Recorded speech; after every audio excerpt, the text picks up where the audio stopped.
नमस्कार दोस्तों, आप सभी का रोचक कथाएं में स्वागत है। आज मैं लेकर आई हूँ कार्तिक माह महात्म 7वां अध्याय। अगर आपने मेरे चैनल को सब्सक्राइब नहीं किया है तो सब्सक्राइब कर लें और घंटी को दबा दें ताकि आने वाले सभी वीडियोस आप तक पहुँच सके।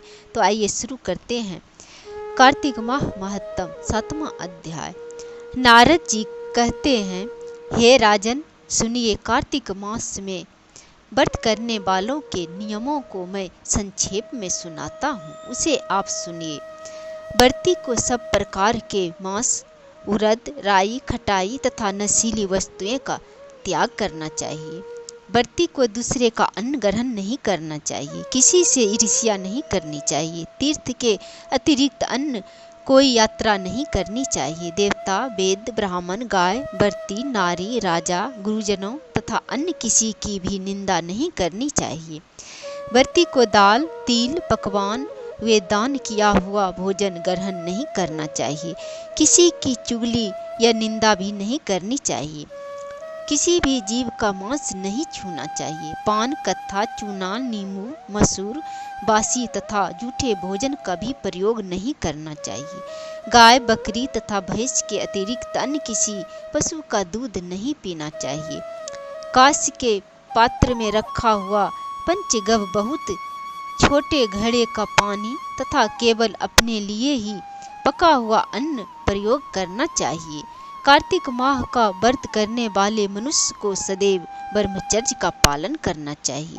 उसे धरती पर सोना चाहिए और दिन के चौथे पहर में केवल एक बार पत्तल में भोजन करना चाहिए। व्रती कार्तिक माह में केवल नारियल, नरक चतुर्दशी के दिन, छोटी दीपावली के दिन ही अपने शरीर में तेल लगा सकता है, किंतु और किसी दिन तेल शरीर पर नहीं लगा सकता है। कार्तिक माह में व्रत करने वाले मनुष्य को सिंघाड़ा, प्याज, मट्ठा, गाजर, मूली, काशी फल, लौकी, तरबूज इन वस्तुओं का प्रयोग बिल्कुल नहीं करना चाहिए। चंडाल, पापी, मलेच्छ, पतित, व्रतहीन, ब्राह्मण द्रोही और नास्तिकों से बातचीत नहीं करनी चाहिए। भगवान विष्णु को प्रसन्न करने के लिए अपनी शक्ति के अनुसार चंद्रायन आदि का व्रत करना चाहिए और उपयुक्त नियमों का पालन करना चाहिए।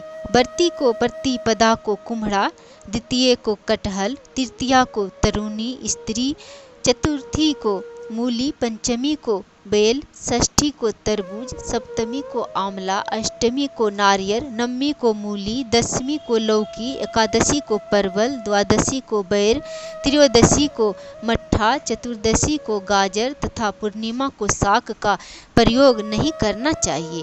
रविवार को आंवला का प्रयोग नहीं करना चाहिए। ऐसा करने से मनुष्य नरकगामी होते हैं। कार्तिक माह में व्रत करने वाला मनुष्य यदि इन शाकों में से किसी शाक का सेवन करना चाहे तो पहले ब्राह्मण को देखकर ग्रहण करें। यही विधान माघ माह के व्रत के लिए भी है। देवोत्थान एकादशी में पहले कही गई विधि के अनुसार नृत्य, जागरण, गायन, वादन आदि करना चाहिए। इसको विधि पूर्वक करने वाले मनुष्य को देखकर यमदूत ऐसे भाग जाते हैं जैसे सिंह की गर्जना से हाथी भाग जाते हैं। कार्तिक मास का व्रत सभी व्रतों में श्रेष्ठ है। इसके अतिरिक्त जितने भी व्रत यज्ञ हैं वह हजारों की संख्या में किए जाने पर भी इसकी तुलना नहीं कर सकते, क्योंकि यज्ञ करने वाले मनुष्य को सीधा वैकुंठ की प्राप्ति होती है। ऐसी मान्यता है कि जिस प्रकार राजा की रक्षा उसके अंगरक्षक करते हैं, उसी प्रकार कार्तिक माह का व्रत करने वाले की रक्षा भगवान विष्णु की आज्ञा से इंद्र आदि देवता करते हैं।